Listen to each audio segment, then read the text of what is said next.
Yung pagpasok niya dito sa gate na ito, malanganin yung kanyang gulong at ako na stuck dito.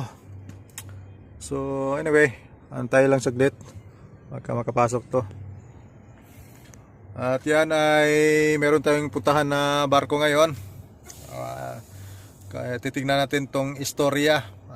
Sigurado yan istorya mga Pilipino yan, Philippine flagship yan. So yan ang puntahan ko ngayon at titingnan natin at kumustahin yung mga seaman na nasa barkong ito. Okay, so yan ang gawain natin ngayon. Nandito tayo sa Siam Carry Seaport at bibisitahin natin yung mga barkong nandito. Pati itong piloto na-stuck si pilot. Dami ng mga pulis.